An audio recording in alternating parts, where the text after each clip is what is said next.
Hello, everybody. Welcome back to the Boss Rush Podcast, a great place to play games and be better. I'm one of your hosts, Corey Dirrig, and alongside me, as always, is the ice cream smashing PC muscle race himself, LeRon Dawkins. The ice cream's all gone now, so I'm sure there's another one somewhere. Just gotta look harder. No. I Just ate make that everything. crinkling plastic. The plan was to eat it all before we rolled the show, and show's rolling, and they're all gone. That's fair. That's fair. What's up, everybody? Also joining us this week is the mad pharmacist herself, Stephanie Klimov. Hello. I thought I should start using that because it's everywhere, literally everywhere. And I needed a better name for you. Not so secret pen name. Yeah, it's out there now. Whoops. Yep. The world. I've been identified. Ah. Also joining us from the contributing writer to the Boss Rush writing team, his first time on the show, hopefully not his last. Our guest, Patrick Knisley. Hello. Hey, thanks for having me. I appreciate it. Yeah, you got some cool puppets back there. Yeah. Please share that story. Please share. Oh, okay. You did tell us before we started recording, but we're live now, so. Yeah, I liked puppets a lot when I was a kid, and then I got into doing like live comedy and stage stuff as a adult, and I met a person who we had like a puppet improv troupe together, and we would build puppets, and I learned how to like make and puppeteer, and did a lot of shows, and it's still I don't know, something I haven't done a lot with it lately, but it's something I have intentions for. That is so a couple cool. right here. Let me know when you start up shows again. I will fly over to where you are to see that show. Yeah. Yeah, that'd be cool. Yeah. Jim Henson was one of my idols growing up, so I Never Ending Story, Dark Crystal, Yeah. Labyrinth, and of All good course stuff. his most famous and best thing is Teenage Mutant Ninja Turtles, the original movie. Everybody knows Oh, I that. didn't know he was involved with that. Yeah, that was the last project he worked on before he died. Really? Yeah. Oh, wow. I have this big coffee table book, I guess is what they're called, but it's called No Strings Attached, and it's everything Jim Henson worked on in his career, and it goes through like the history of like, him kind of working on Sesame Street and then the Muppets, and obviously the movies that he's been involved in, and Fraggle Rock is in there, and it's awesome. Yeah. It's so cool. Wow. Oh, I love that book so much. My daughter ripped the cover the first time she saw it, but it's okay. Kids. I know. God, kids. It's okay. I didn't have to clean any artwork off the walls this weekend. That's a plus. But Yeah, that's winning. That's what that is. well, also, we weren't here this weekend. Okay, well, you can't take credit. I know. I didn't have to do it, though. Right? It's like Yeah. the Browns had a bye week this week, so they didn't lose. So, that's can't lose when you don't play. It's like that meme with the guy that points at his head. In case anybody missed that, I had to explain it. Yeah, this weekend was interesting. So I don't know if I want to tell that story on air, even though I told it on Arsenal X on Sunday. Hint: it involved trash pandas. Oh my gosh, dude. Okay, I'll just tell it. There's a raccoon that is living in our ceiling, and it actually was back today. Like we heard it banging around in the cupboards over here. They didn't catch it. It's still here. But like, God, like it's been here for like 2 weeks now, and we had to have like the pest control spray our house down because it brought like the pest control said it probably wasn't the raccoon, but we're still going to say that it was the raccoon because it's the only way I can explain how this happened. And our cat has fleas, and now the fleas are like getting into the carpet, and it's like, Yep. oh, it's so gross. Fleas suck. Yeah, they're everywhere. They're everywhere. Like you could go hours without seeing one, and then I'll be going to the bathroom, and there'll be like 3 of them crawling on my leg, and you're like, oh my God, where did this come from? So we've tried to isolate the cat to the bathroom that we rarely use. It's kind of working, but also like I don't know. Ugh. It's better. It's way better than it was though. But they are coming back to spray a second time. Oh, I thought you were gonna say the fleas are coming back. They breed pretty quick. I know. Yeah. They're everywhere, but it's gotten better, and they're coming back next week to do another spray. But man, we were at my mother-in-law's all weekend. I mean, I stayed here a night, but my wife and kids were over there, and like my wife's over it, and I'm over it, but she's like really over it because I get to escape to work and go, not kind of think about it while she's thinking about it all day. So she's been a trooper. So that was my weekend. Man, it sucks. I'm sorry. Oh, it was awful. So it's just gross, man. And like all my kids' toys and stuff are over here because we had to clean out the toy room so they could spray the room, and that's what all that crap The fact is that they in the still can't get rid of that damn raccoon, like I don't know how the heck that Yeah, I thing's... know. Yeah, we've had like 8 of them this year. Jeez. They put a cage How on the hell are they roof, getting in? and they'll catch them, and then 2 or 3 weeks later there'll be another one, and then at one point there was a whole family. Like they There's caught gotta them. be some way they're getting in. Yeah, you gotta we- How seal are that. they getting in? I don't Yeah, know. seal It's it like off. so we live in a twinplex, and we think there's an opening on the other side, and it just walks through the roof, and like, Probably. it's just Lots and lots of duct tape. Yeah. it's all right. We Whole kind of house.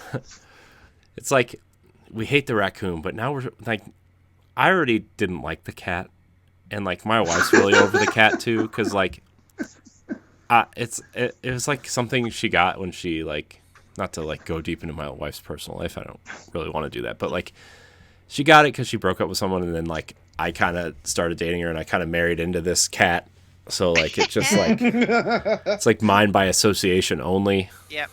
And God, I hate this cat. Oh, it's so like.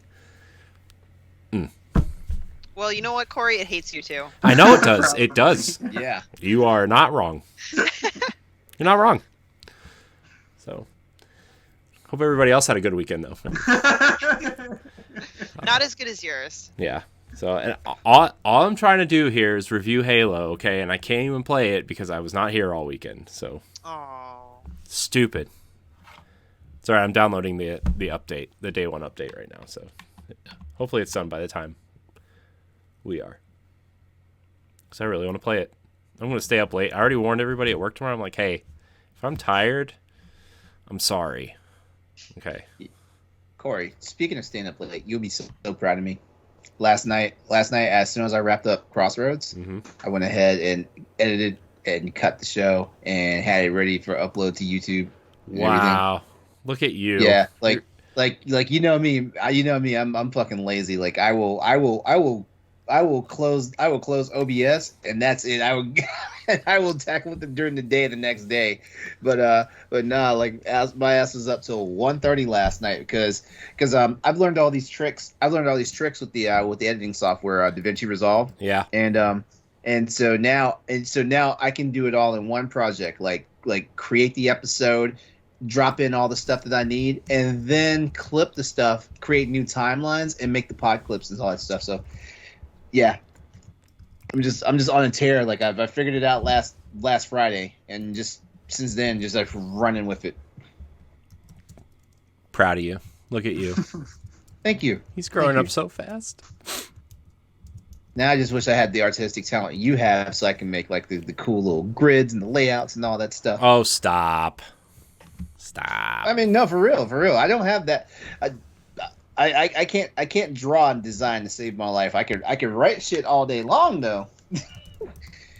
Yeah. But have you been writing? Oh.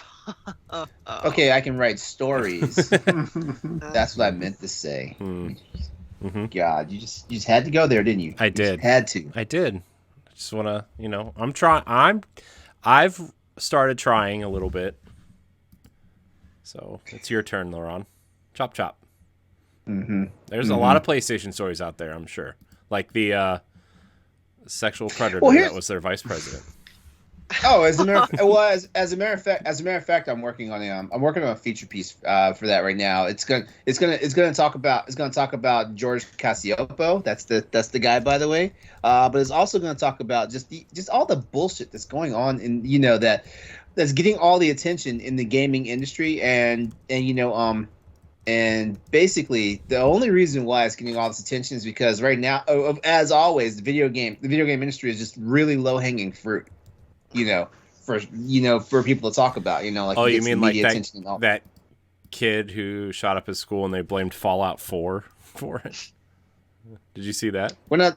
Wait, we're not talking about the kid in Michigan, right? We're not talking about that kid. We're not talking about that kid just now, are we? I think so.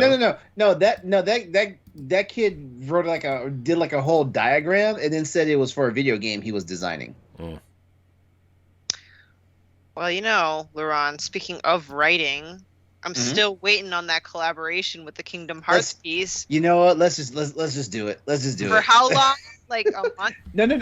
Yeah, for a month. Yeah. Well, let's do it. Let's do it.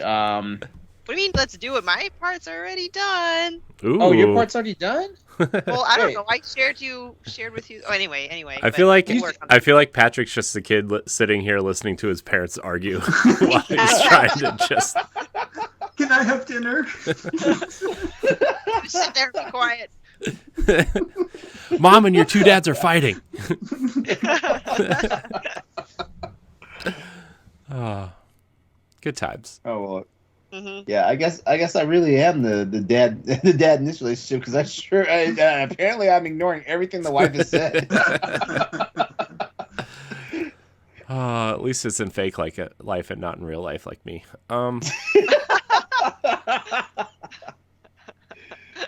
Anyways, yeah. Of course though. Like it's Wednesday. It's one of my favorite nights of the week.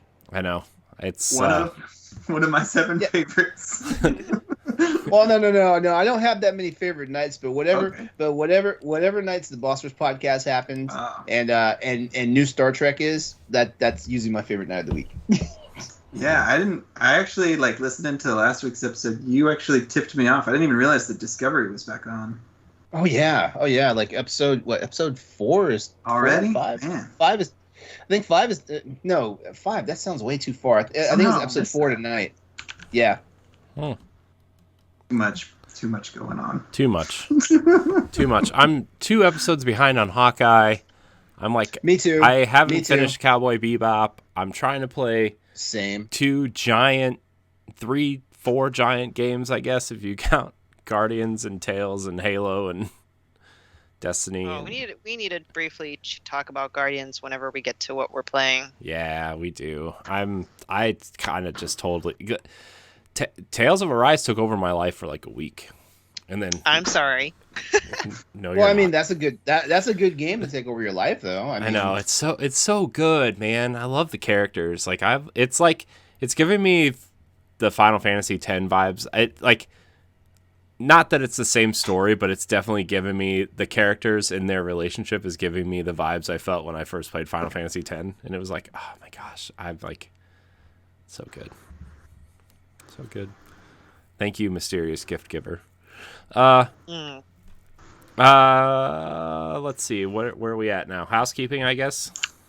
And then I deleted all of the show notes with the housekeeping on it, so I forgot it all. Anyways, I'm going to pretend like I'm not reading off my phone. This is the Boss Rush Podcast, a flagship show of the Boss Rush Network, where each and every week we get together with our friends from around the internet to talk about video games, movies, entertainment, everything we love about it. You can catch the Boss Rush Podcast every Wednesday night live on twitch.tv/Boss Rush Network or on YouTube and podcast services every Monday morning. You can follow us on social media at Boss Rush Network. Join our Discord and Facebook groups and find all of our shows and content on bossrush.net. Merch store's open, people. Go buy your shirts, your stickers, your mugs, your throw pillows. Your sleeveless tees. Yeah, your sleeveless tees. LeRon starts making demands in the Discord channel of like, I need a sleeveless vest in a banana hammock, and I don't know what else you asked for. Hold on. Somebody asked, what else do we want? So I just spitballed a whole bunch of suggestions out there. That's all. I meant logos and stuff, LeRon, not like... Oh, logos, not apparel. Oh, my bad. I don't need a gag ball with the Boss Rush podcast logo on it. Okay, I'm sorry. I do. I would like some. I would like some traditional Boss Rush boxer shorts though. Like traditional ones. Like like the woven kind, not the not the trunks woven or, kind, or, like or, the or old briefs. times where some old lady sits in a spinning wheel and knits them herself. Exactly. And there's no button in the fly and everything. Yeah, those. Man. Anyway, I guess we should roll After Dark. Yeah, I know. We're gonna have that conversation after recording today. So yeah, if you want a nice normal piece of clothing or water bottle or sticker or something, you can head on over to bossrush.net and click on store, and it'll take you right there. Or the URL is redbubble.com/bossrushnetwork, but a lot of people don't remember that first part because I don't know. But Stoy sent me a picture. He bought the Sick shirt. It looked really good. So Nice. I was happy. In a picture, it looked good. I don't know the quality. The stuff I've ordered from there before for like the old podcasts I used to do was relatively good quality. So it's not the best, but it's also not the worst. So I'm going to be honest with you. But the shirts are there. And they're fun. I was going to say, maybe for stuff like shirts, it's fine. But, like, for example, I was like, oh, I wonder what a dress or a skirt looks like because that's an option. Mm-hmm. I'm like, I don't know. Mm-hmm. Pat's just shaking his head. Yeah, it doesn't sound good. You got to get that. You got to get the A-line dress with the patterned logos on it, Stephanie, and just, like, go out one day. Yeah, go on a fancy dinner night and be like, this is my Boss Rush dress. Yeah. It's a one-size-fits-all dress, yeah. It's stretchy. All right, let's get us out of here. What are we doing? Who's playing something? Somebody, Patrick, you're our guest. What are you doing with your life? Are you watching anything? Playing anything? Like video games? Playing? Yeah, whatever. Sure. Music, games. I don't know. Movies, shows. You look like somebody who dabbles in the music area. I've been known to listen to a song or two. But I don't know that I'm listening to anything new or I have any good music to recommend. But I don't know. I've been watching the Hawkeye show, like y'all talked about. I really enjoy that. I'm a big fan of the comic book that it's based on, Matt Fraction's Hawkeye run. I mean, very loosely based on because it's in the MCU and Hawkeye isn't a single loner dude living in an apartment, but but I do love what they've taken and how they've kind of taken the tone of that and made it work in the MCU. I don't know, been playing a lot of Smash Ultimate and Halo Infinite for multiplayer. I like to play random people online a lot. That Halo multiplayer is very good. Yes, I'm not very good at it, but I enjoy it. Oh, neither am I. I don't care if I win or lose. I just want to go in there and shoot people. Yep. And I've been playing Shin Megami Tensei V. Yeah. Nice. How many hours are you into it, like, approximately? Approximately, maybe 20. And I hear that's like barely a dent, right, into how long the game is. Yeah, like I don't know if this is spoiler territory for people, but my understanding is there are about 4 major areas, and I'm in the second one. Ooh. Okay. So, yeah. Sounds like you're a little deep into it. Yeah, it's like not quite halfway, maybe. I don't know. We'll see. Cool. Yeah, I think that's most of it. Nice mix. Yeah, real good mix. LeRon, what are you doing? You guys are gonna laugh again. Oh but, gosh, is this? So over the weekend, the boyfriend and I, like usually every Saturday, like there's an online game night with a bunch of friends and stuff, and so we were playing some of the new stuff new stuff that's available in Among Us.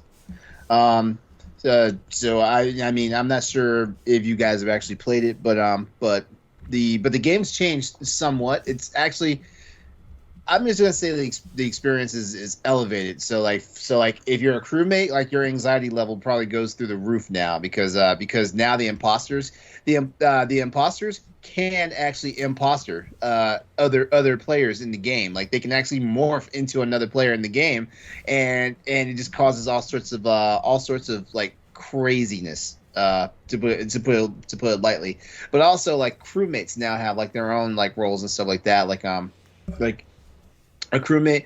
Two of the roles that I had seen when we were playing that night was a crewmate can be an engineer, and now the engineers can actually use the vents to travel and stuff like that.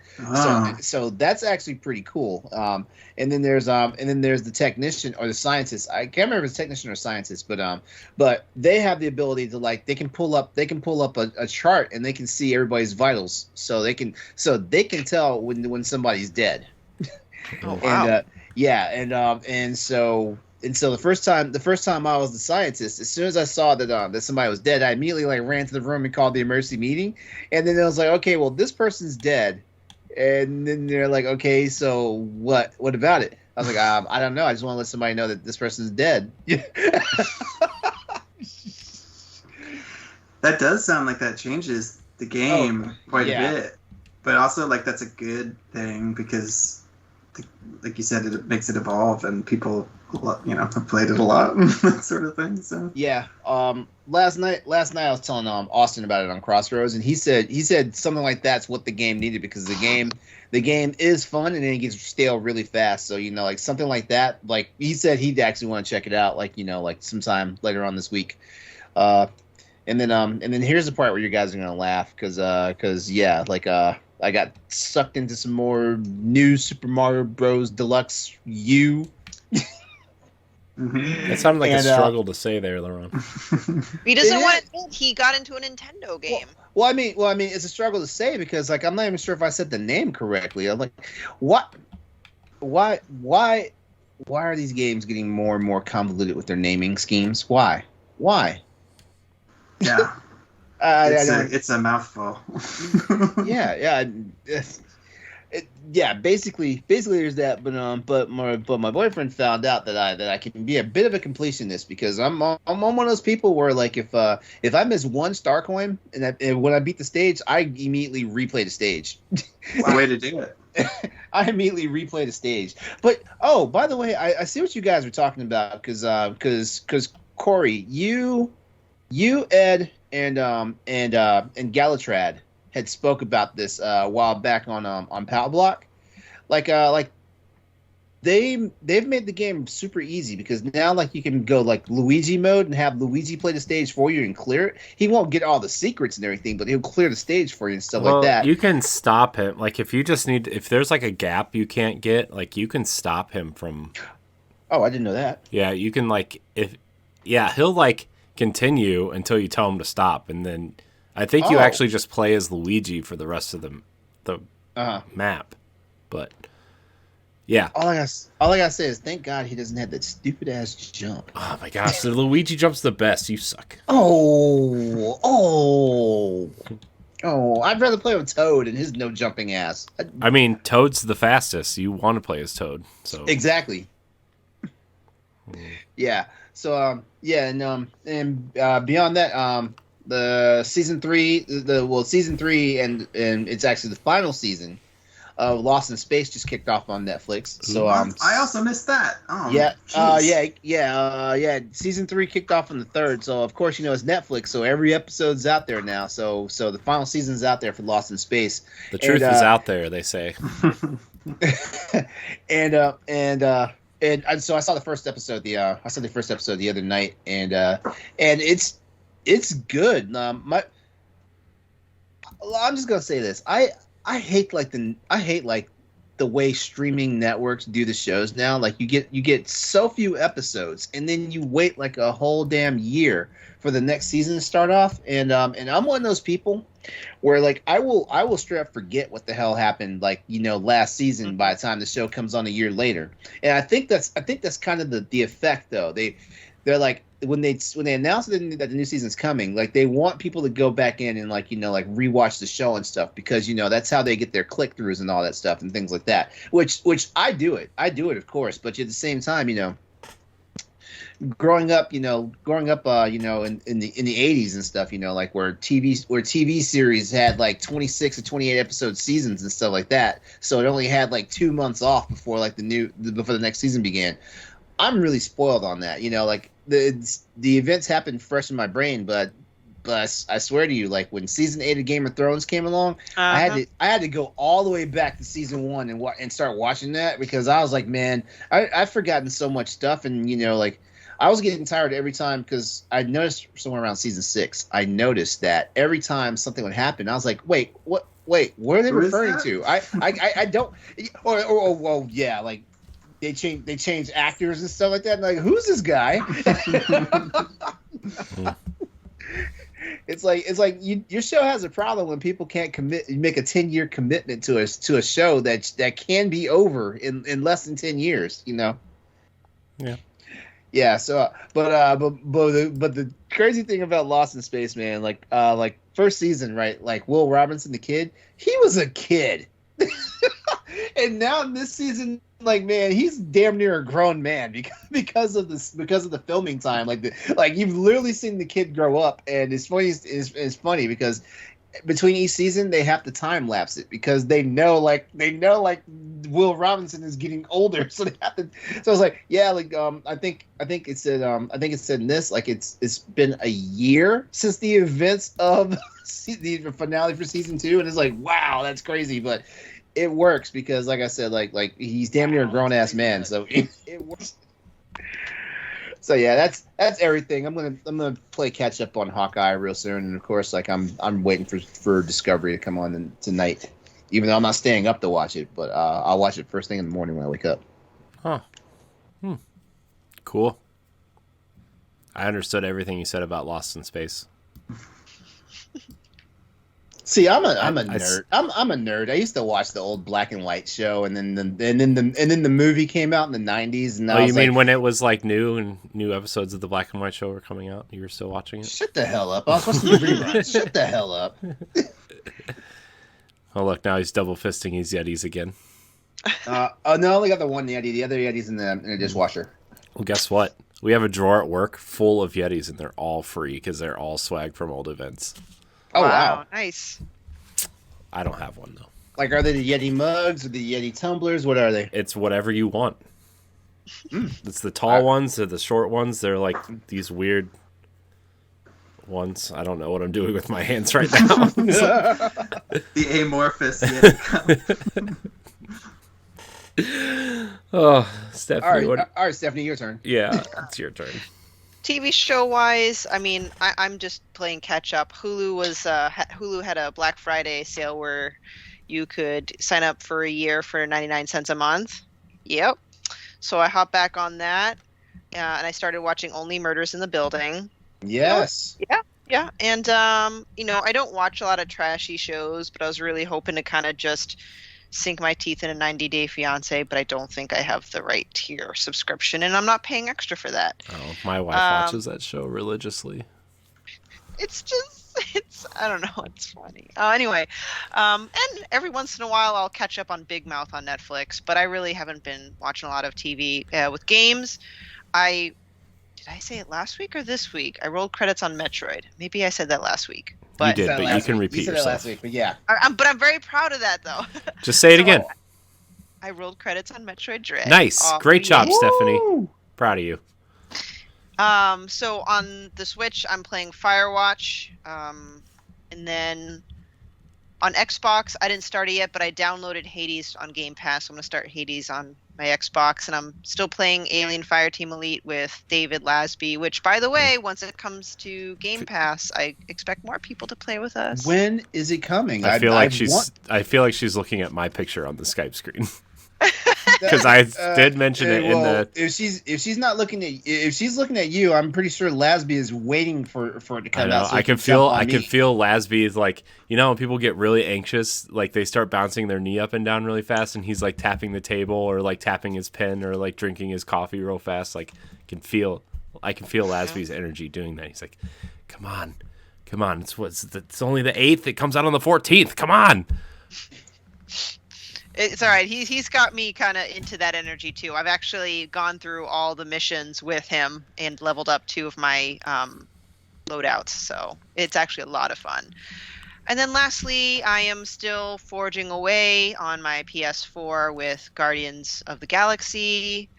I love the dog with a Russian accent. Where am I now? I just started Chapter 8. I think that's when they escape the big religious place, and then the whole team is like fighting about whether or not to go back or run away, and morale's low. So that's where I'm at. Where are you, Corey, in Guardians? I'm a little bit after. So when I started playing Tales, I kind of put Guardians aside because I got sucked into Tales. Mm-hmm. So I'm like a little bit after Lady Hellbender's Fortress. Okay. So I think it's like chapter 6. I think I'm on chapter 6.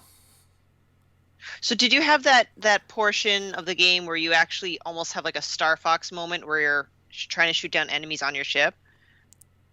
Yeah, I'm in the... Let's see, where am I? I just got to this big...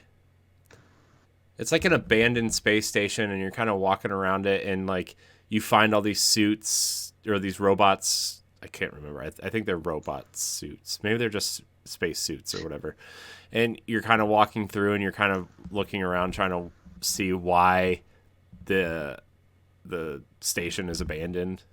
Oh, maybe you're a little bit behind me then. I'm not sure. But, oh well, anyway, still a good game. But I think it's really funny because it's on the PS4, so it's not on, current gen, that it's very kind of glitchy and laggy. But my favorite part is, if I jump and I miss the ledge and I fall and die, but like the animation, like it'll go through various like screens, and like Star-Lord's leg goes like up and backwards unnaturally. Like it's very weird to see the death sequence just completely bug out. Yeah, it's funny. But it happens on the Series X too. It's just, I think it's just the way the game was designed, and that's just something they're like, that's just something that's going to stay now.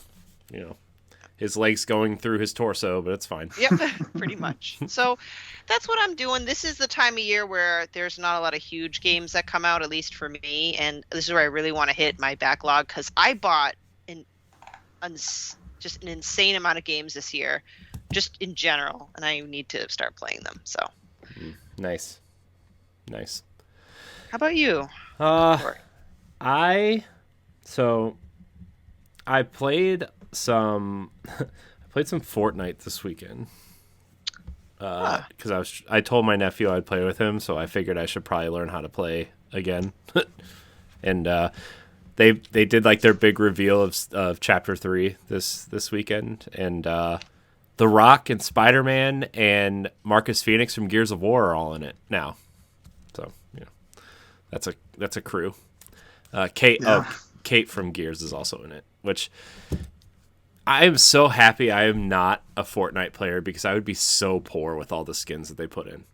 Like last year they put all like the PlayStation and Xbox skins in. Like they had the 2 Halo skins, they had Aloy and Kratos, they had all the Marvel characters, they had Batman, like, man, and now they have The Rock and the Gears got like Ariana Grande. Yeah, Ariana. Yeah, how can you forget Ariana Grande was in Fortnite? Just forgot. God, see, it's such a weird mashup. I know, right. and it's funny because every time Grayson posts screenshots of Fortnite, I think he's still playing with the Ariana Grande skin, and it makes me laugh. So, man, dude. Okay, so if they ever put the Ninja Turtles in Fortnite, I'm gonna be so poor. Oh boy. Yeah. I almost bought the gear skins today. I was staring at them in the store, but they're like, so each skin is $20, but the kit, like the whole kit is $35 with like the glider and the pickaxe and stuff. It's like $35 for one character is so stupid. It's so dumb. These skins should be like $5 and the kit should be $10. Like, But that's why they make licensing too. Yeah. Yeah, I know, man. Because like the last time I seriously considered buying a skin was when Captain America came out. I was like, that'd be a cool skin to have running around, and I'm like, no, because you're never gonna play Fortnite. You're just never gonna play. So I did play a little bit though, because I told my nephew is 8 and he's gonna turn 9 soon, and his parents finally told him that he could play Fortnite. He's been wanting to play forever, but like he's in that weird age where like he's too old to play the little kid games, but he's too young to play games like Fortnite and Halo and stuff. Yeah. But he got the okay to play Fortnite, and he's excited, and you know he wants to play as Spider-Man now. So I'm like, oh, okay, well there you go. So I did play a little bit of that. I played a little bit of Halo multiplayer, which is outstanding. It's gosh, it just takes me back to like mostly Halo 3, I would say. I mean, Halo 2 never left my Xbox when I was in college, but like I don't know, Halo 3 would just hit me different. And man, it feels so much like an evolution of Halo 3. It's ridiculous. To the point where like I'm probably going to stay up for a couple hours and play the campaign tonight just so I can talk about it next week. But I've been playing that, and then I've also been playing the Destiny Bungie 30th anniversary event. I haven't done the dungeon yet, but I've started the quest for so if people don't know, it's the 30th anniversary event for Bungie. They're throwing themselves a big party within Destiny, celebrating their history. So there's a sword from Myth. There's weapons from Marathon, which was their first shooter. There's some Oni stuff in there. And then they didn't say anything about Halo stuff because it's the only franchise they don't own, right? That stuff is represented. They put the Halo 1 pistol in Destiny as an exotic weapon. And that's like the first quest you get. So like I'm on the quest to get the Halo 1 pistol. And I got the Halo battle rifle last night. And I got the energy sword from Halo last night. And I was like, man, I'm so happy right now. And like they're releasing stuff every week. And a lot of people think the final thing that you're going to unlock is like a universal helmet, and it's going to be Master Chief's helmet. But we don't know yet. So, but I don't want to bore anybody else with Destiny stuff because I feel like all I do is talk about Destiny, and I try really hard not to on this show, especially since there's a whole show dedicated to it that I'm on. Speaking of, are you guys taking the night off for the Game Awards? Mm-mm.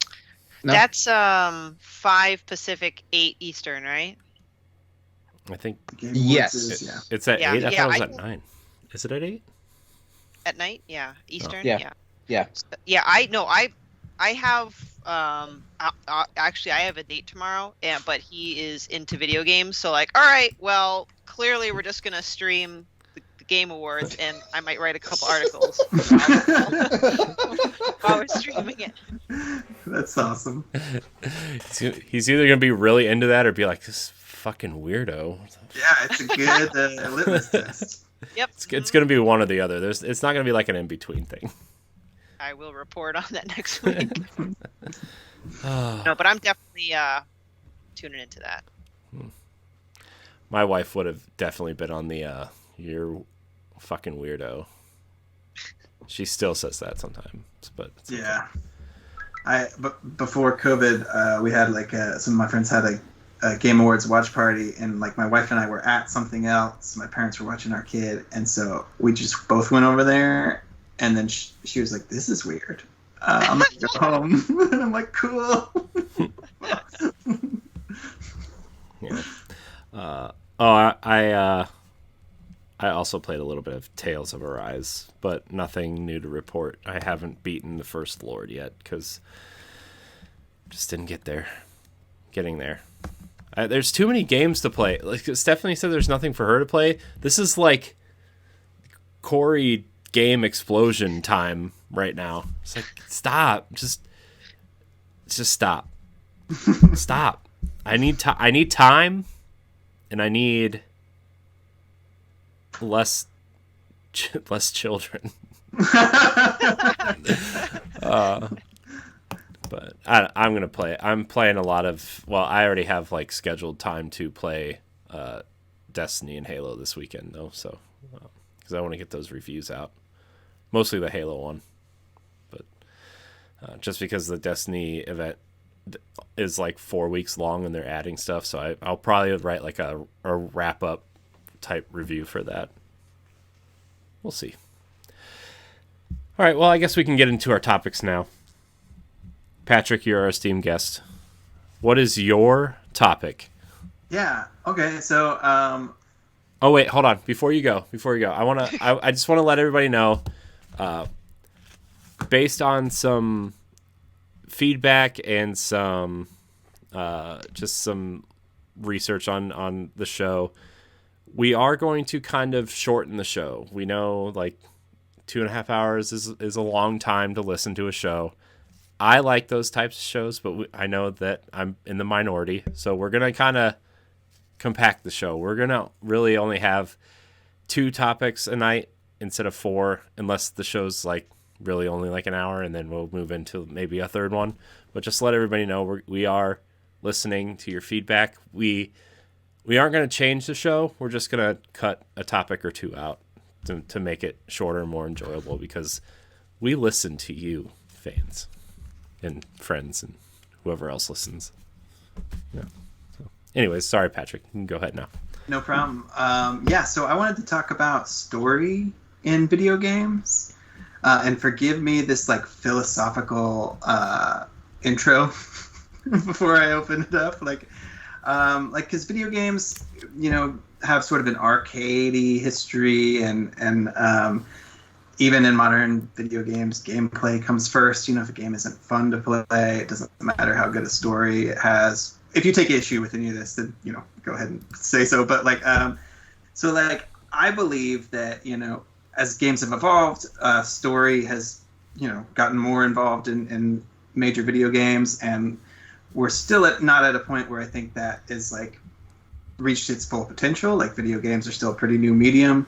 And I think, we're seeing more movement in terms of story in video games. So it's an interactive medium. It's different than film and all that stuff. So I'm interested to hear, if you have any, what your favorite stories in video games are, or if you have any thoughts about like what kind of stories work well, or how gameplay and story can interact.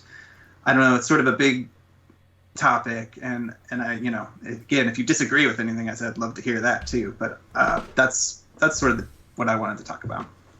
Ooh. Can I start? Ooh. Sure. Go for it. Yes. Go for it.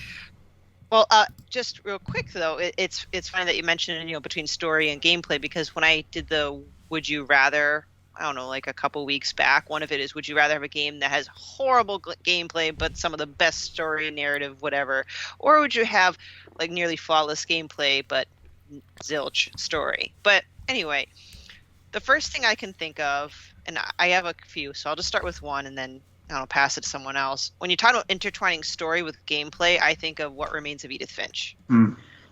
Like, I know that game is more a bunch of little stories where you kind of find out, but not really find out what happens to this family that they're supposedly cursed, but who really knows if the stories have been embellished or not. But that's what I loved about the game, because each individual story had its own different gameplay that went along with telling the unfortunate fate of each family member in that house. I think one of them was I think it was one of the, I don't know, he was a teenager and he had some sort of mental illness, right? And he was starting to like get a little disillusioned from reality, and he works in like some like place where you cut heads off fish. I don't know, he worked in a fishing place, and you have to like make these, slicing motions as he's like cutting up the fish, but like part of the screen gets clouded over with like the machinations of his mind. I think another one was a kid who was really pissed off that his dad was remarrying, and he's flying a kite and you direct the kite as and the way the kite moves, the story continues with the words. So I just think that is such a great idea, and I would love more games like that. Yeah. I think there's a lot of, I feel like it depends on what you're going into the game for too, like I think one example to kind of like along the same lines as what Stephanie said and along the lines of like, would you rather the game we played a couple weeks ago, like I think the Avengers game is like a great example of like a game where the game kind of was not good, but the story was so interesting, at least to me, that like I pushed through, like because I was really attached to Kamala Khan and the story of her trying to bringing these heroes back together to take on, MODOK and whatever. But like that story was really interesting, and the way they interacted with each other and the way that she was just kind of like this naive kid kind of going in and being like, yeah, let's do it, let's go. And I kind of want to jump into everything. And then watching her grow as a character and bringing these characters back was it was awesome. But like the game wasn't good. It was all the in-between stuff that made the game good, right?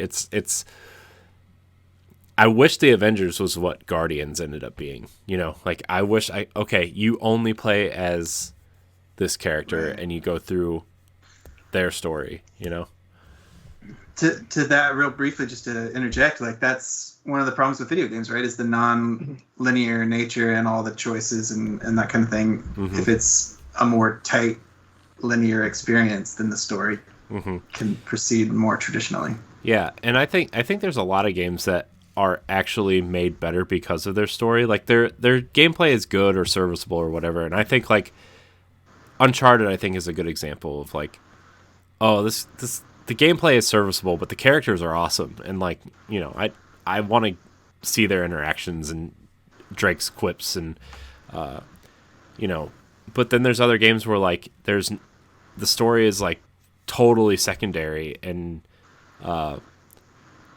gameplay is awesome. And I think that's, I don't want this to come off as a negative because I don't want it to be, but I think that's where Xbox kind of shines at the moment, at least, where like the gameplay is so good, but and they tell stories and they're good stories, but like they're not the main reason why you play the Xbox games, right? Like Halo, from what I've heard, like the story's good, but the gameplay is what outshines everything else.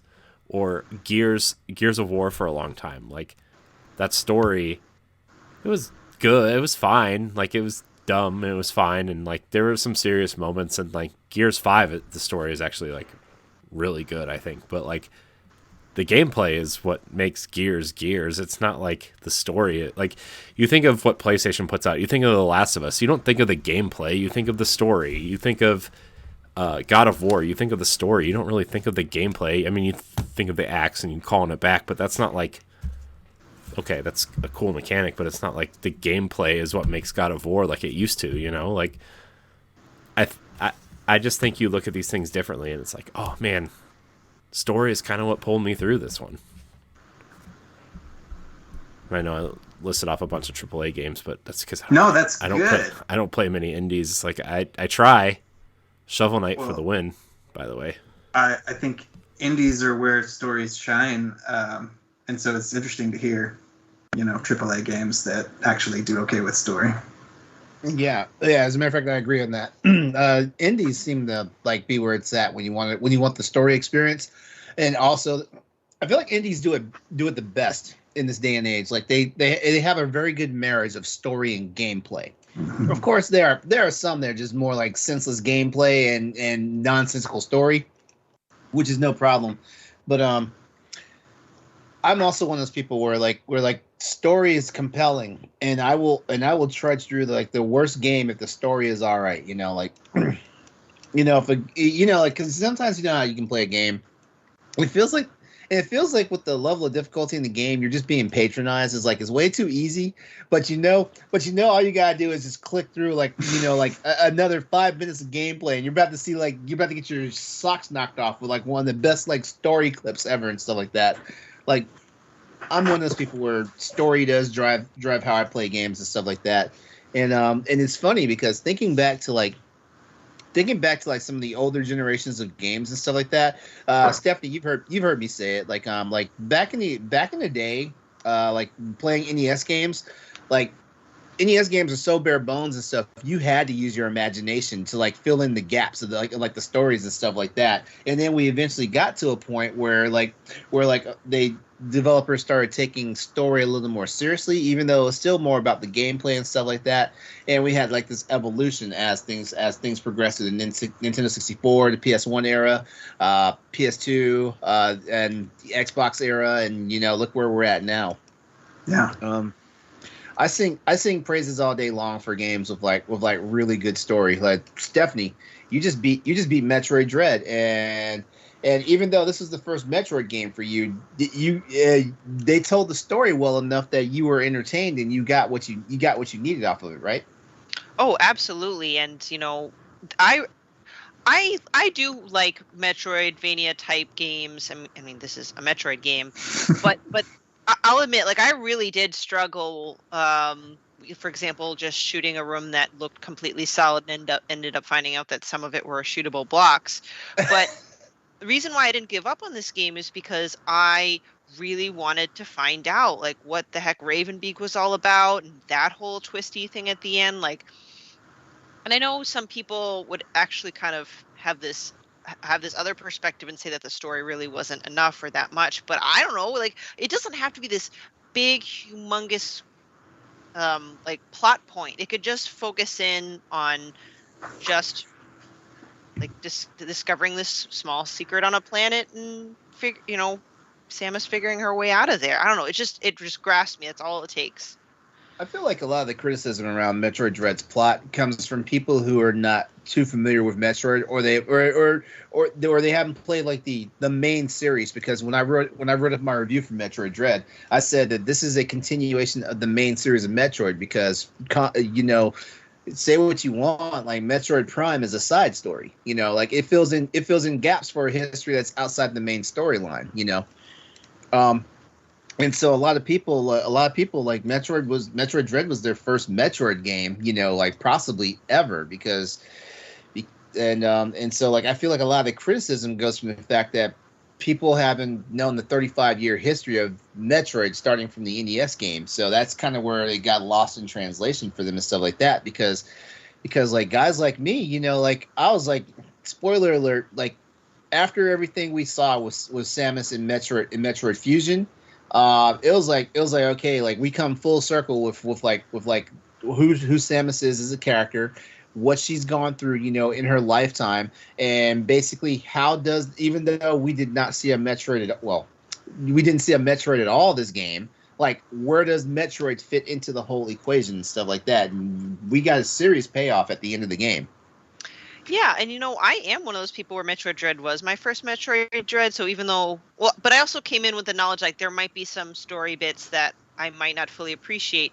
But again, I just think that Nintendo and, oh my gosh, what's the company, Mercury Steam? Mercury Steam.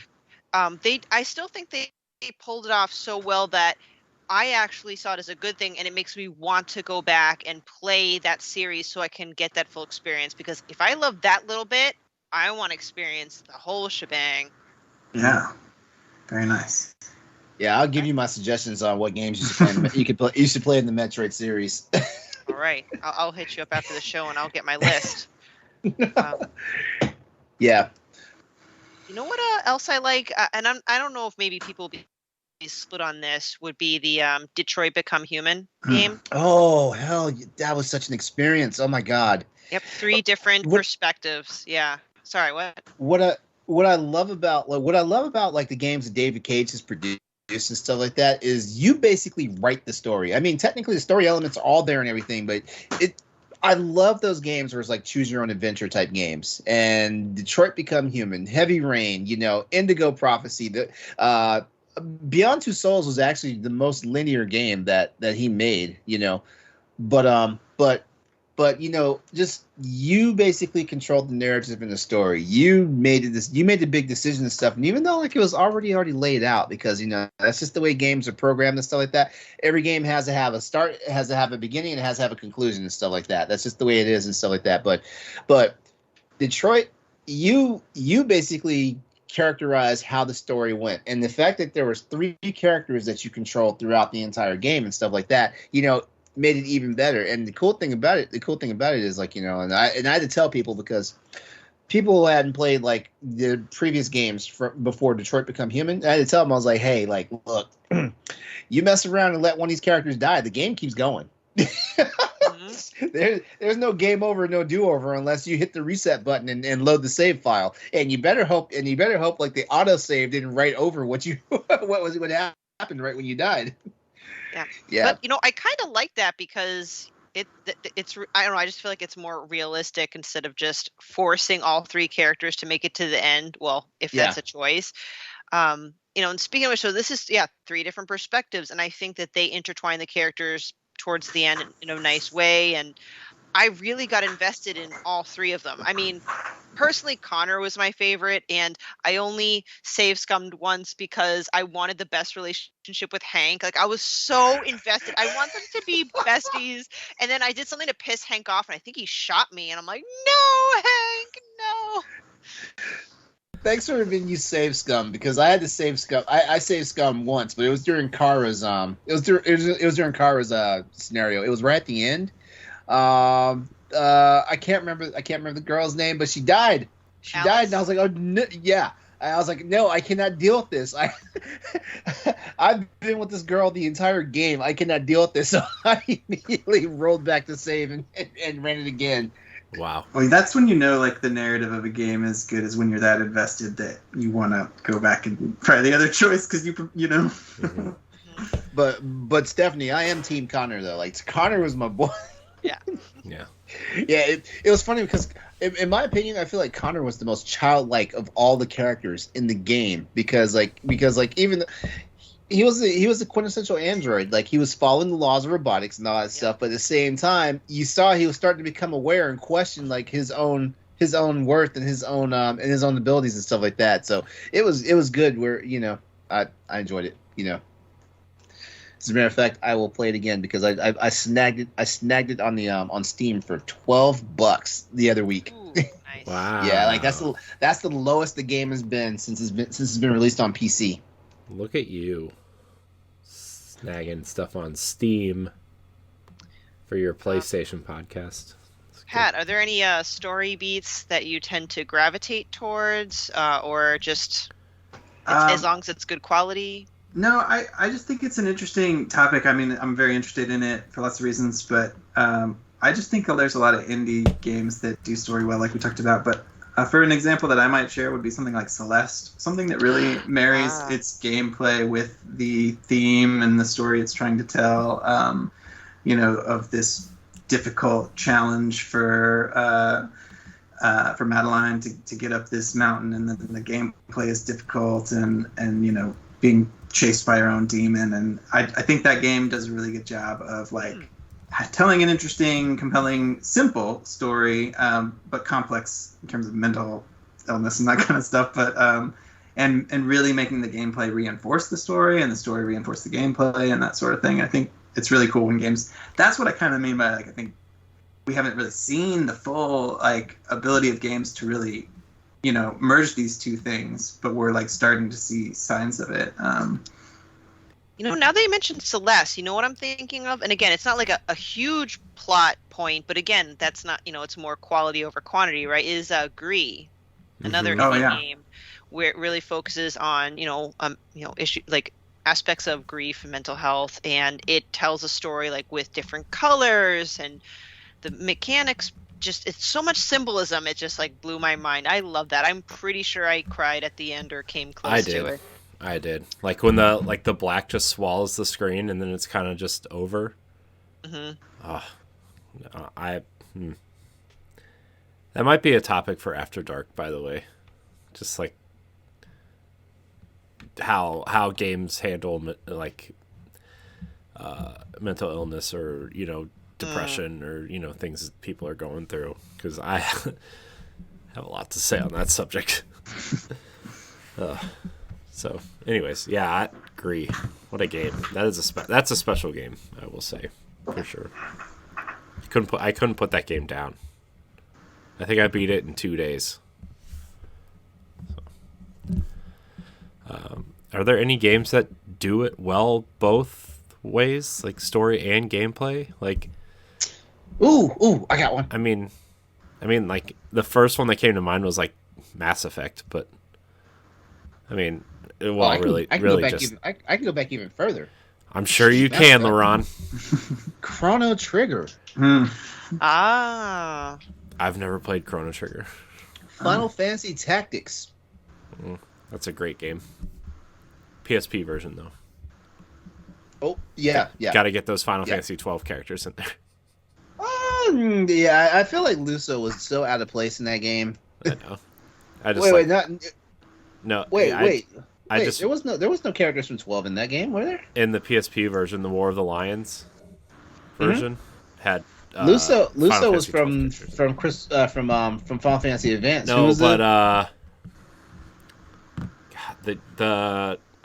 gosh, hold on. There were the 2 characters from 12 in that game. Final Fantasy 12. While he's looking that up, one game that I want to play that I hear the story is great. I don't know if the gameplay is as great as the story. I don't know yet, but I want to play Chicory.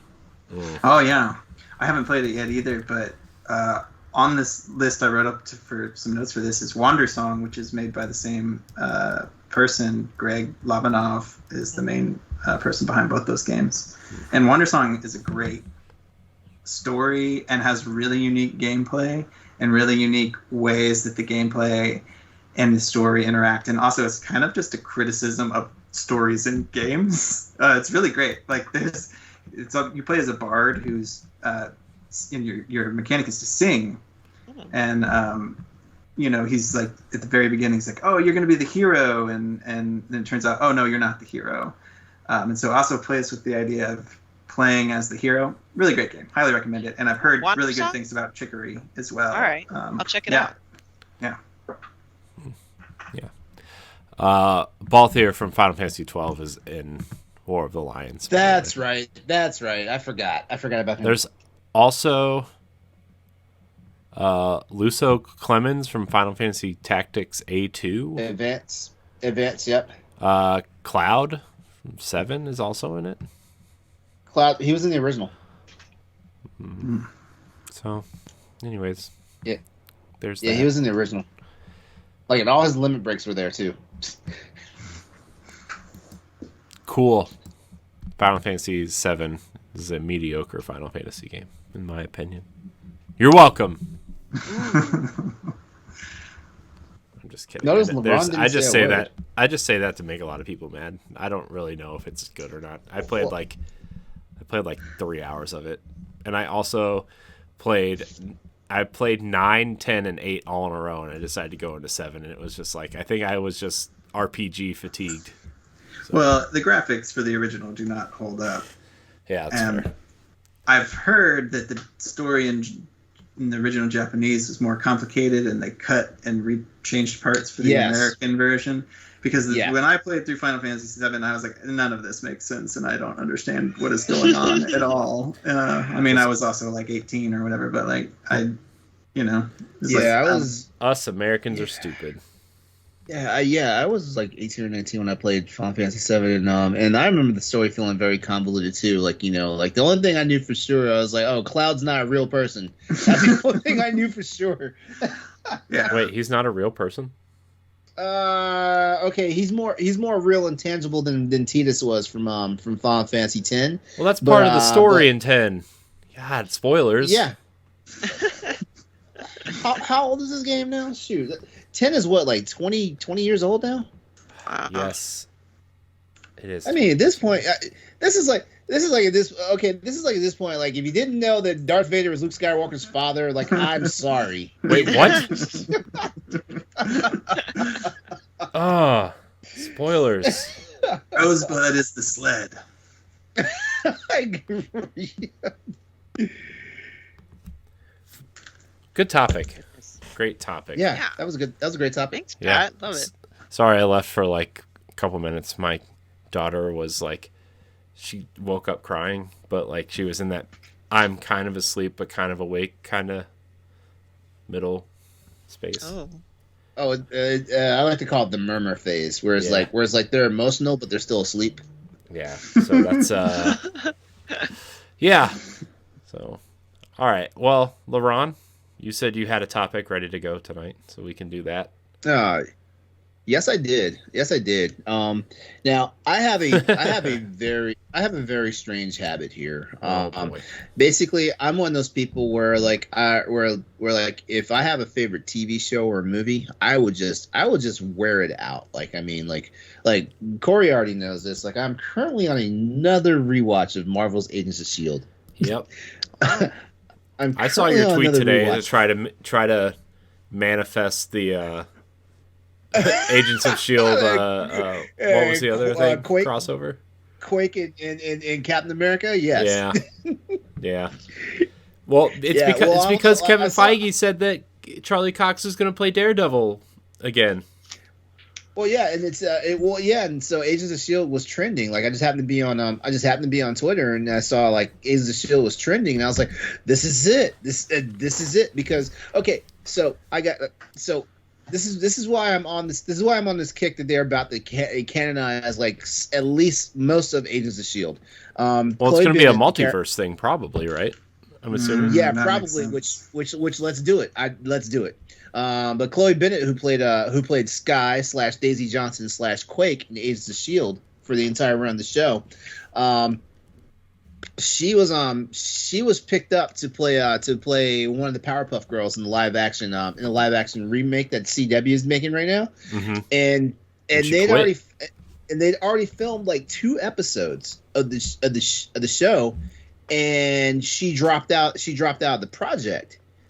She left the show and everything, and there's this big deal because like as we go further into phase 4 of Marvel, like one of the big things, do I have to spoiler alert this? Do I have to?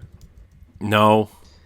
One of the big things is like it's multiverse theory time in the MCU now. So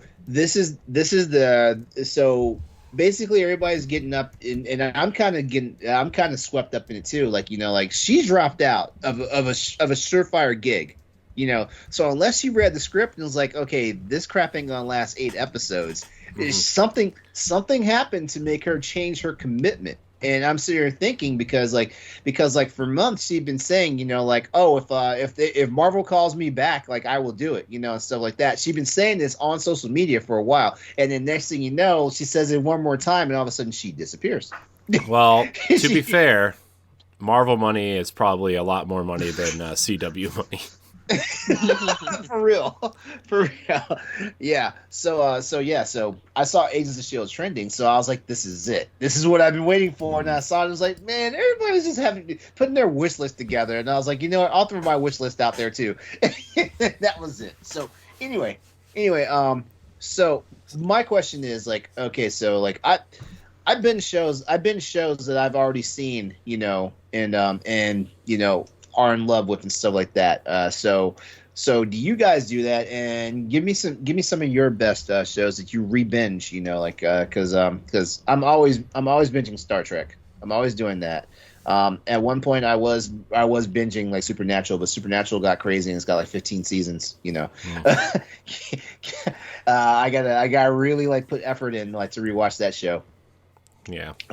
But yeah, like Agents of S.H.I.E.L.D. is my go-to. Like like it's one of those things, and I don't know. I just love the characters so much and things. I also feel like like Marvel gave them the bad end of the stick because they were the TV version, of the universe. Yeah, well, that was at a time when the TV division was different from the movie division, right? And then they kind of just folded them all into the same thing, and then they're like, well, So, well, yeah. Hold on. I need to ask you a question, though. Like, if Charlie Cox is still Daredevil, does that make the Netflix shows canon now, too? I feel like it has to. I honestly feel like it has to, because all the way up until the Defenders crossover series, they acknowledged everything that happened before, right? Like, just very small. It would be just like the Green Man or something. Like somebody would mention it. Yeah. You know what I mean? Like they do it in a very cautious way. Like they didn't even talk about Agents of S.H.I.E.L.D. and Agents of S.H.I.E.L.D. technically was part of the TV branch. Yeah. Yeah, that's honestly why that was honestly my biggest falling out with the Netflix shows. Like they didn't even want to acknowledge Agents of S.H.I.E.L.D., so I never actually watched. Well, you're just sour that nobody likes Agents of S.H.I.E.L.D. except for you. That could be it too, but I mean, you know, like LeRon had it on like 6 different TVs to get the ratings boosted. He's like, "Come on, guys, I just want one more season." I had 2 Nielsen boxes, and I made sure my phone, my tablet, and my computer were streaming the reruns on Hulu. He has like 5 Netflix subscriptions just to like have them all going. I feel like I'm one of the people why that show got 7 seasons, because that show felt like it was going to end after season 5. Yeah, wasn't that? Didn't they end season 5 on like a hey, we're ending it here just in case? Like, yeah, they did. Like they started tying up every loose end. Man, and then somehow pulled out a season 6 and a season 7. I watched like the first like 5 or 6 episodes and I was like really into it, and then I just stopped watching it. You know why? I can give you the answer for why you and a lot of people got out of it. People were expecting the Marvel films, you know, in TV version. I wasn't. I started watching it when we were doing the other version of standard definition. Because you talked me into watching it, and I watched like 6 episodes and I was really into it, and then I just fell off. I stopped. I don't know why. I just stopped watching. I know. Well, I have a theory for why you stopped watching it, because because a guy like me, I was watching it when it was coming on. So like that show has a jump off point, and the jump off point is because it was running concurrent with the Marvel films. That jump off point was the weekend that Captain America: The Winter Soldier came out, because the events in Captain America: The Winter Soldier, like basically like it was a ripple effect that actually hit the show, and the show continued running from the events of what happened in the Winter Soldier. It was like like S.H.I.E.L.D. fell, like Hydra is everywhere and stuff like that. And then, you know, they continued to incorporate more stuff that was going on. The Sokovia Accords, like Ultron, they continued talking about that stuff. And at the same time, the movie division was just shitting on them. You know, it got to the point where once Thanos came for Infinity War, they had something that happened. And then the next season, it was like, oh, we're in the multiverse now as far as Agents of S.H.I.E.L.D. goes. Yeah. Well, I guess it just ties into Loki now. That's all. Hey, you know what? Loki probably was the reason why. Loki. Okay, so I know this isn't your topic, but like I like the Disney Plus shows a lot. Like I really loved WandaVision and Falcon and the Winter Soldier, and I really like Hawkeye. Loki was the one that was like, this is too much for me. Oh, really? Like I was like, I like Owen Wilson. He's great. Really miss the chance to put him in a Lightning McQueen car though, when he was driving around the where all the people go and they get zapped. But like, I could not get into Loki, and it's like the only one that's getting a second season, and I'm like, no, I want more Falcon and Winter Soldier. I want more WandaVision. Well, I think the reason it's getting the second season is because it's separate multiverse type thing, right? And the other stuff is all gonna coalesce with Avengers, or whatever, a new Avengers group or whatever. Yeah. Plus, like, you know, whatever happens with Spider-Man coming up, and whatever the next trilogy that Sony prematurely announced, apparently, because like they announced it, and then Kevin Feige was like, "We don't have anything to announce at this time, except that." Oh, someday we'll see Tom Holland and Tom Hardy on screen at the same time, because Venom is iconic or whatever. Did you see that interview that came out today or yesterday that we're on? I gleaned some of it, but I haven't seen it all. But it also explains why on the 10th, like Spider-Man, the 2018 version of Spider-Man is getting basically a symbiote suit, mm-hmm. and the Tom Holland suit from Infinity War and Endgame. Yeah, those are already in there though. I think they were, at least when I played. The black suit and the. Like, all the suits were in there, even the Tobey Maguire suit. This suit's black and gold. This suit's black with, like, gold highlights. Yeah, that was in it, I think. It was? When I played it, yeah. Are you sure? Yeah. I gotta see. Well, all I know is, like, when they made that announcement trailer, now it's like, okay, I got a reason to play Spider-Man again. I'm like, man, I wish I was as excited for Spider-Man as everybody else was. Like the movies or the games? The movie. Well, both, actually. I didn't really like the game, like, at all, really. I like swinging around, but, like, everything else was like, I feel like I've done this before, like, 1,000 times. Well, if I can admit something, when the Tom Holland Spider-Man movie started, I was done. I was like, you just rebooted a series that was already rebooted. Like, mm-hmm. I'm over this, and I was already kind of over it because when the Spectacular Spider-Man, the Andrew Garfield series started off, they made the cardinal sin of spending the first half of the movie telling his origin story, and it's like, dude, like, everybody's already seen the damn origin of Spider-Man. Like, you should have spent 20 to 25 minutes tops on how he got his powers, and then moved the hell on and start with your original stories, stuff like that. Like, I think it'll be cool if, like, what everybody thinks is going to happen is really happening. Like, I really liked seeing the old villains from that original trilogy, because, like, I remember liking the first movie and really liking the second movie. It's been so long since I watched them, I don't even know if they hold up at all. But, like, seeing those villains was cool. But, like, I don't know, man. If you have the villains, you got to have you have to have the other Spider-Man, Tobey Maguire and Andrew Garfield in there, right? Like, you kind of have to. Wait, how do you pluralize that? Is it Spider-Men or is it Spider-Mans? Or is it Spider's Man? It's Spider Guys. Spider dudes. No, I hope they pull a fast one and it's Spider Ham.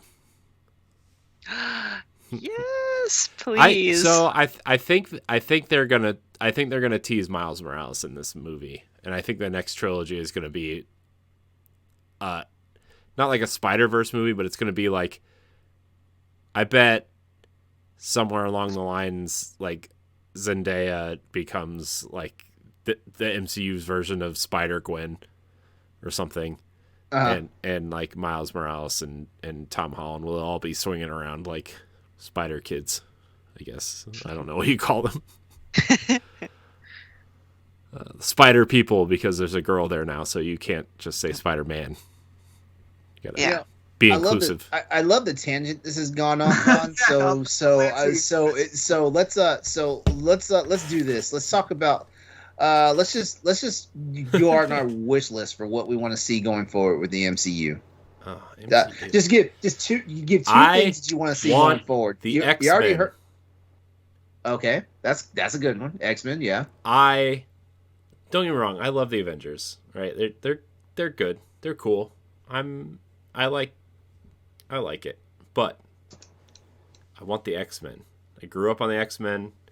Grew up on the cartoon. I grew up on the bad to mediocre movies, depending on which ones you watch. Like, I want, so also with like the whole multiverse thing, like the big rumor right now with Deadpool 3 is that it's like a road trip through the multiverse with Wolverine, and that Hugh Jackman is returning as Wolverine one more time to like play a small part in the road trip. But like, I don't know, it takes place before Logan apparently, but like still, and then it's how Deadpool comes into the MCU, is like he gets sucked into like one of the multiverses or something, and it's the MCU Multiverse or whatever. But like, I just want them to like because like I watched like even the older movies, and then the newer movies. Like I think the cast for a lot of the characters are great. Like I think the girl that played Storm in the last couple movies is awesome. What's her name? I can't Shipman or something. I forget what her name is. I can't remember the actress, but I know like, who you're talking about. In Apocalypse, when she had the mohawk and stuff going on. Yeah. God, it was so good. She embodied the young version of Storm. Yeah, she did. and she did the accent right, and like, because remember when Halle Berry tried to do it for like half the first movie, and then she just stopped somewhere in the middle, and she was like, "I can't do this. I'm not finishing this movie with this accent."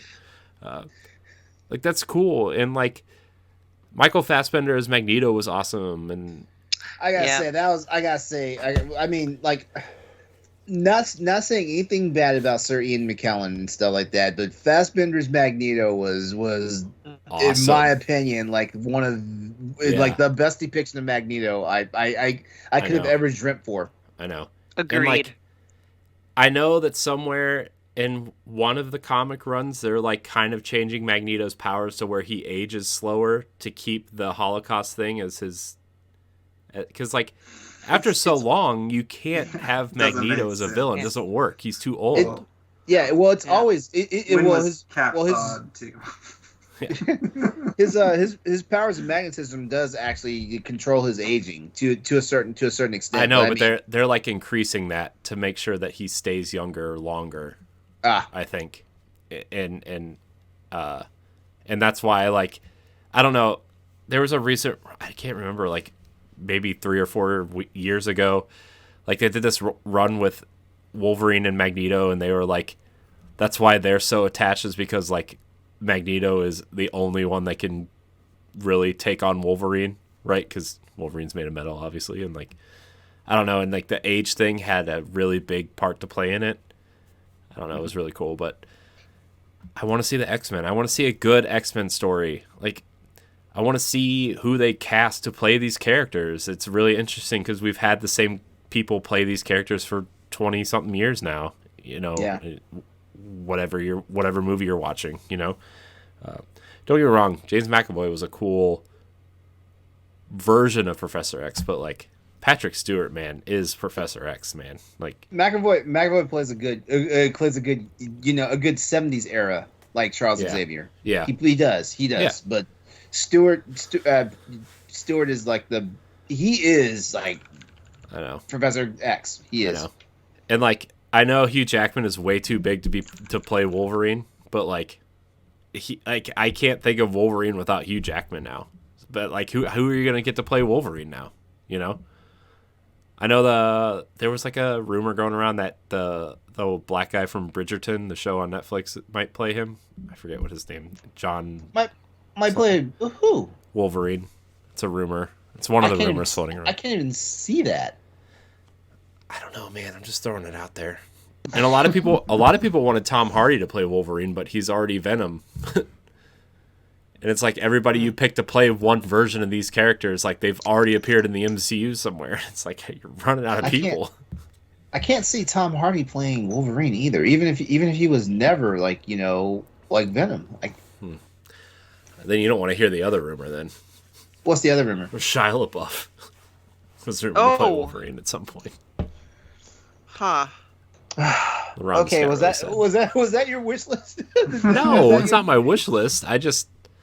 I want to see who they're going to cast, because like we've had these characters for so long and we know who's played them for so long. Like, who do they play, or who's going to play them?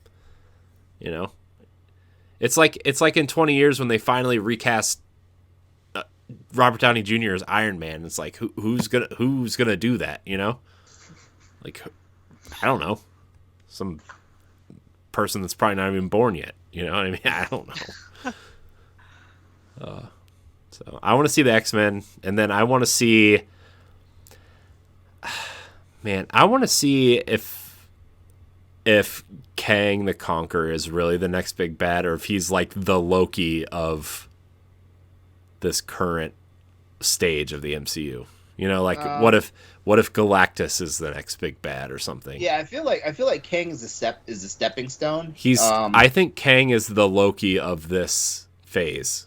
You know, because like obviously the first Avengers, they fought Loki, but then it turned into Thanos being the big bad. You know, like I feel like that's where Kang is clearly gonna be. Yeah. It feels way too early for like his reveal. You know, honestly, like I mean, he did get revealed, but it seems way too early. Yeah.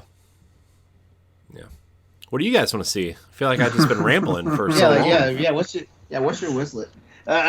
Damn, this feels like we just slipped into standard definition, doesn't it, Corey? I know. I gotta talk to Mark because I think we're gonna do the first Spider-Man. I want to get him involved on that show since he's doing like entertainment stuff, and I like talking to Mark. And Patrick, you can come on too. I don't care. Whatever. I'm just excited to see this, what I believe is happening, which is, you know, we've got a new Captain America, we've got a new Hawkeye. I want to see this second round of Avengers assemble, you know, see Vision 2.0, and you know, the Falcon now being rebranded as Captain America, teaming up, all the ones the show seems to be setting up. Kate Bishop is a Avenger, et cetera.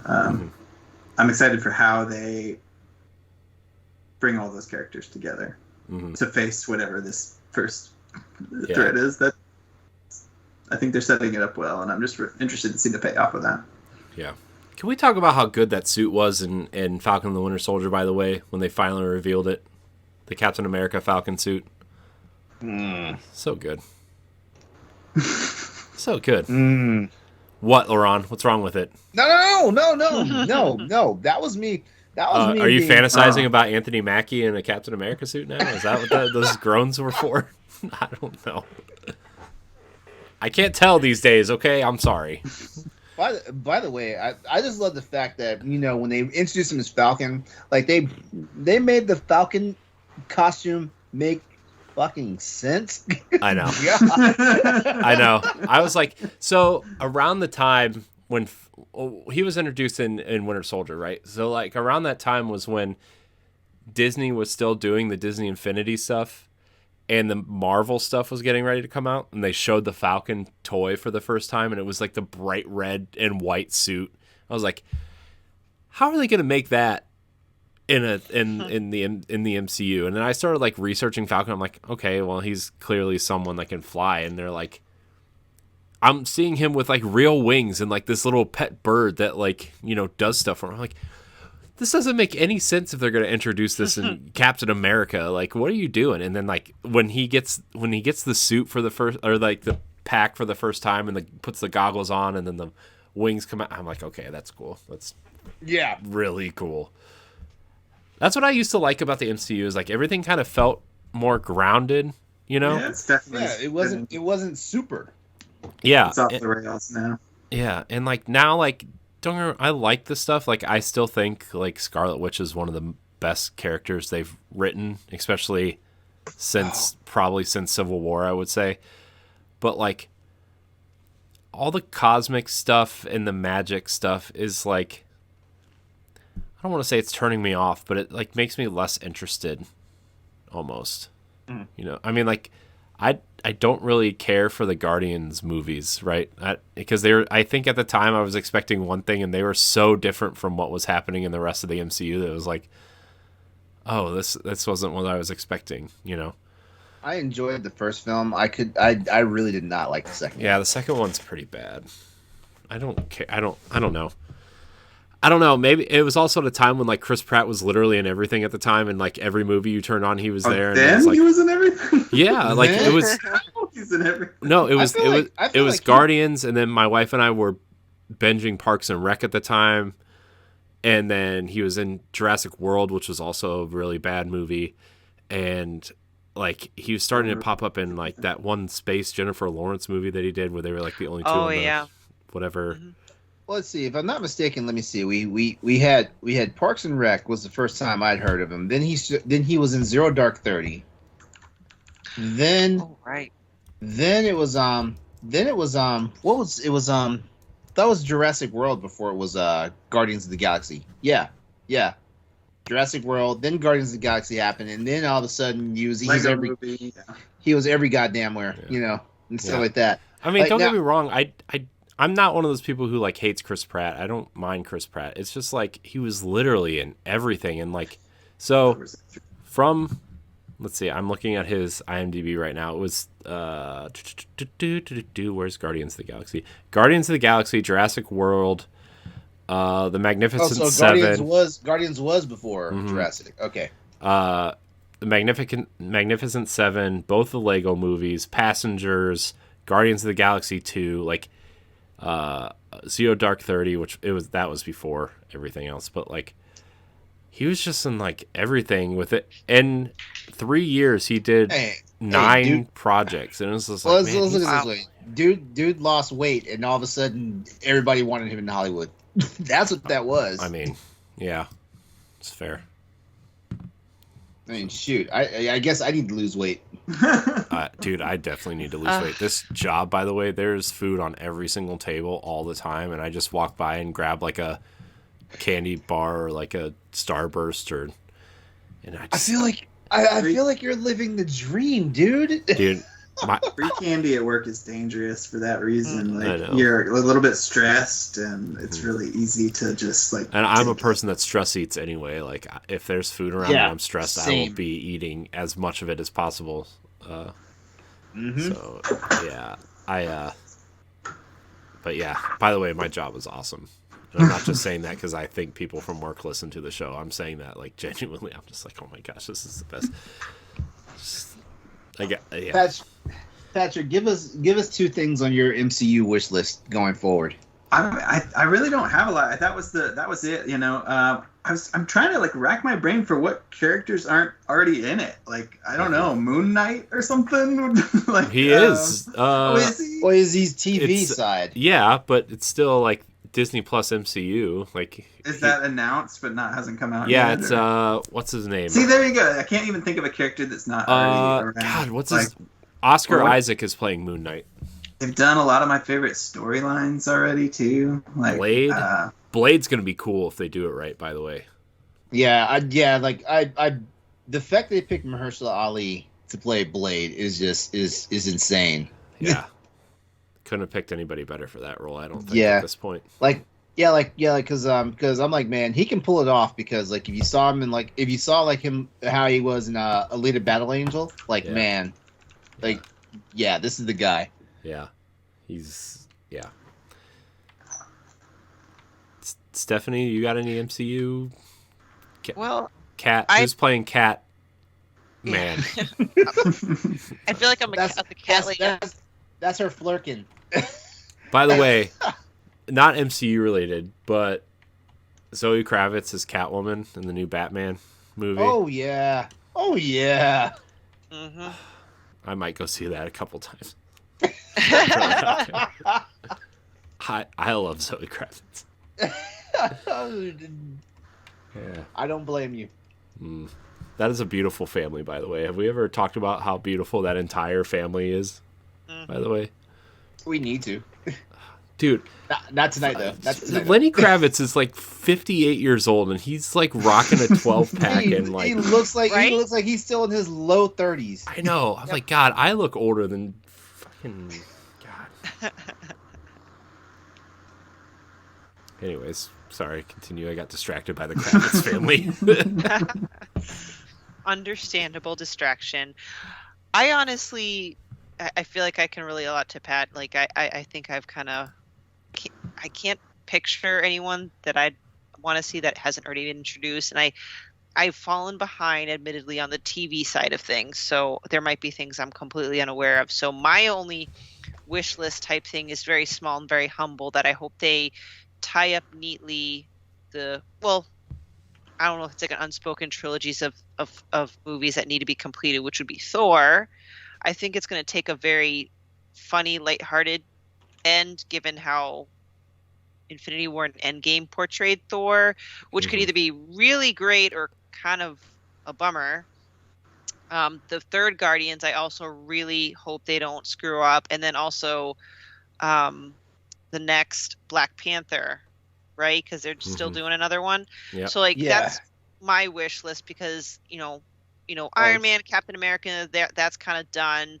This is like the next leg that's kind of sunsetting, and I just don't want them to screw it up. Mm-hmm. Black Panthers. The news from Black Panther is getting scary because like they've had to stop production twice for COVID, and Letitia Wright just got into a serious accident. Yeah, they've delayed production for like 3 months because performing. Yeah, she was performing a stunt. She performed a stunt on a motorcycle and got. I still haven't. I don't know the extent of what happened during the accident, but they said for a moment like she was hanging on for life. Yeah. Yeah. You think they're gonna? You think she's gonna play the new Black Panther? You think that's where they're going with that, or do you think? If they're trying to stick with the comics legacy, I feel like she would have to be the next Black Panther, but I don't know. Like I don't want to speculate a lot because every time I hear that like it's gonna go that way, they're also saying like it's a short-term thing and it's wrapped up before the movie ends. Yeah. Yeah. I just I don't know. That's a hard thing to follow up that first movie with because I mean, obviously the sad news of Chadwick Boseman. I love him. I know he was so good, and like I watched the episode of What If where he was Star-Lord, and like it was just like, man, this is like, I don't know, it's weird seeing it's I don't know if uncomfortable is the right word, but it's like it makes you feel a lot of like this is just eerie and kind of, I don't know if they should have done this, type thing, but even though it was already done and in the can. I felt some sort of way. Like I wouldn't say ultimately was negative or anything, but it just sat uncomfortably while I was listening to his voice. And I'm like, but he's not really here. Yeah. I'm sorry. I love him so much. But yeah, I know that wasn't two things, but like it's a very genuine wish because those are some of my favorite movie characters. I really love the Guardians. I love Black Panther. Thor's alright, but I still want to see that end strong. I mean, if I were to have like a sub-second wish, like I really hope they really take off with Shang-Chi after that movie. Like I really hope they... Did you see the news for Shang-Chi, by the way? Is this recent? Yeah, like yesterday. Oh no, what is it? What happened? They all signed on for a sequel, and they're developing a Disney Plus show around the lore of Shang-Chi. Look, my wish just came true. Right away. I'm telling you, more Michelle Yeoh. Please give it to me. I love Shang-Chi, so my wish. Yep, 50% of my wish has come true.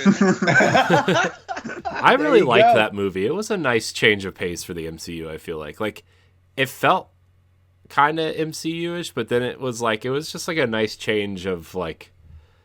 I mean. That.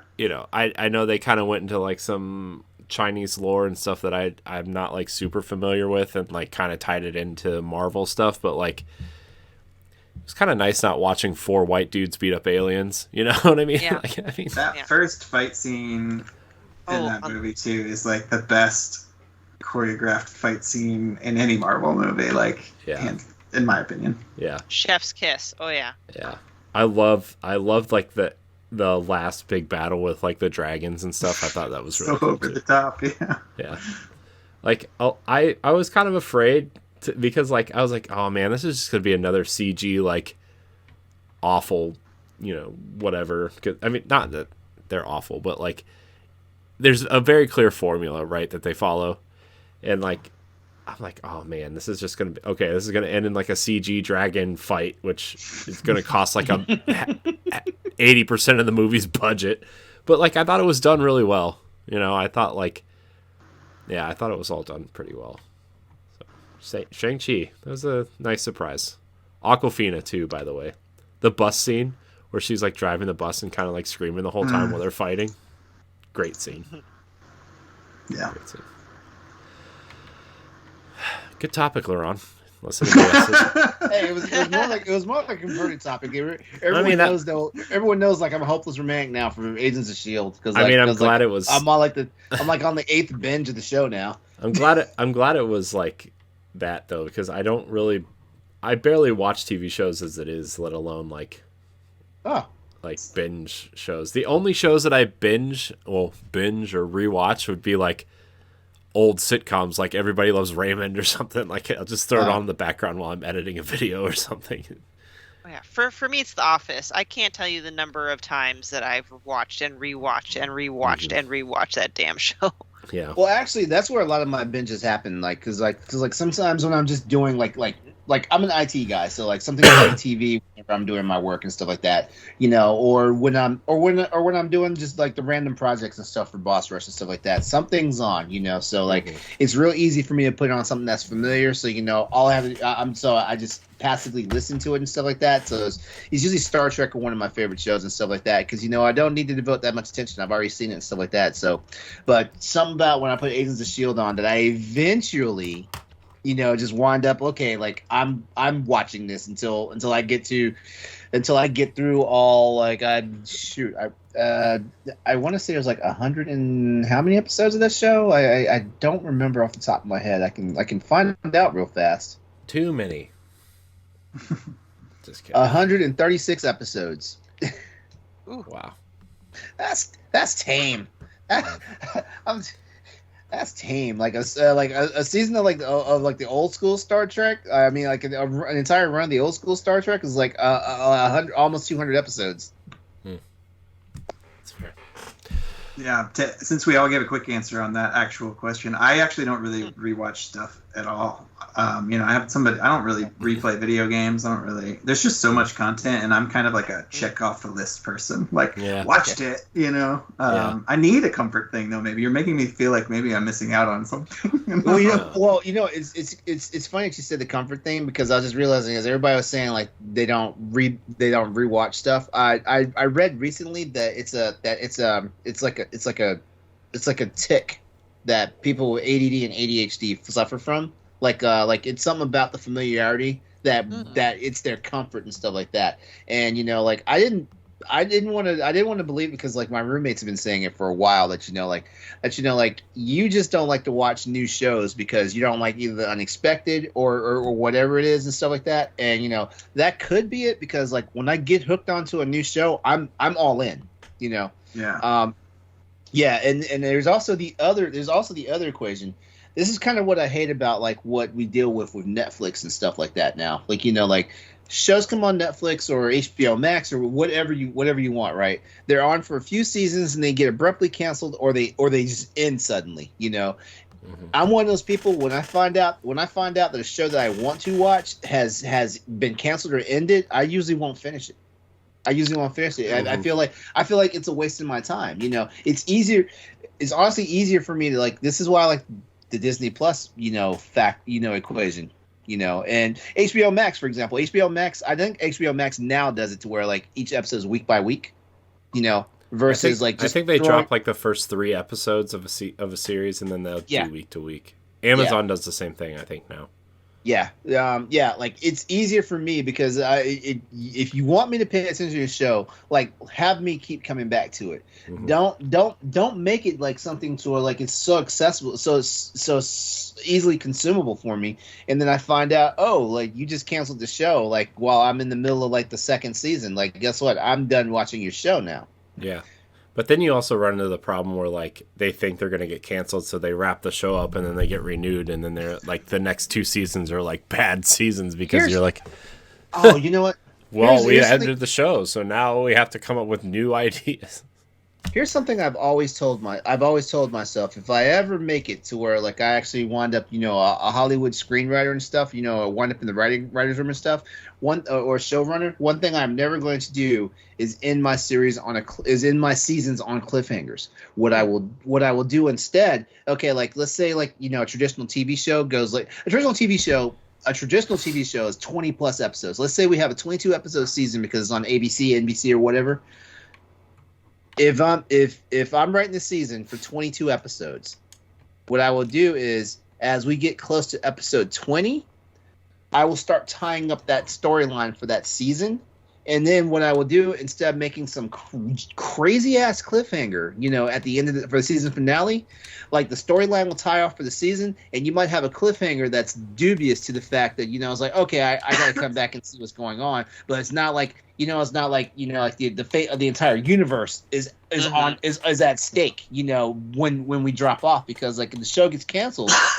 I don't want people pissed off at me, like the showrunner, the writer, the producer, or whatever, because of the fact that I decided to throw it. Because I get pissed off all the time when shows get canceled, and we're on a major cliffhanger. I mean, like, didn't Heroes get canceled on a cliffhanger?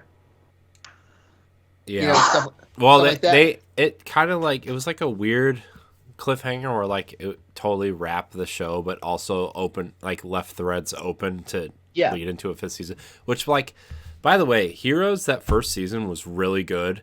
Mm-hmm. The second 2 seasons were really bad. But then, like, the 4th season, like, about, I would say, a quarter of the way through the 4th season, it started getting really good again, and then it ended really well. Yeah. So yeah, that's my pledge and my promise. Like, if I doubt I'll ever get that big, but who knows? Like, you know, like, hey, you know, who knows? Dream big sometimes, right? You know, like, right? Yeah, like, but my promise is, if I ever get to that point, like, I will never end a project. I will never end a project on a to be continued. I will never do that. That's fair. All right. Well, I think it's time to wrap the show, guys. We did it. Shorter show. Woo! Yay. Proud of ourselves. I want to thank everybody for watching and or listening to this episode of the Boss Rush Podcast. You can watch us live on Wednesday nights on Twitch. You can download the show on Monday mornings. Patrick, thank you for joining us tonight. It was a pleasure having you tonight. You're welcome back anytime. You can make it, or you want to come on. Maybe you don't want to come back. I don't know. But it was fun. It was fun talking to you. Where can people find you? Yeah, most places online, I am PDYX or PDYX123. Cool. Stephanie? You can find me on Twitter at Klimov, KLIMOV_author. LeRon? You can find me everywhere. Social media, Twitch, YouTube, and on the various gaming platforms as Exodus803, EXODUS803. And don't forget, Tuesday nights, 8 p.m. Eastern Standard Time, twitch.tv/Exodus803 for Crossroads PlayStation Podcast, our weekly PlayStation event. Nice. You can find me at IamCoreyNHT on Twitter and Instagram. You can find me hosting Arsenal X, the Xbox podcast, right here on the Boss Rush Network as well. Wow, that was... I don't know what just happened. I was about to sneeze, and then I didn't. And I just kept going. So unsatisfying when that happens. I know. And then you just sound like an idiot. You can find all of our content on bossrush.net, including all of our shows, podcasts, written works, reviews, and more. I want to thank everybody so much for watching and or listening. Remember to like, subscribe, share, rate, and review wherever you listen to this show. 5 stars. Great. We'll see you next week on the Boss Rush Podcast. Goodbye, everybody. Love you. Bye. Take care of yourselves.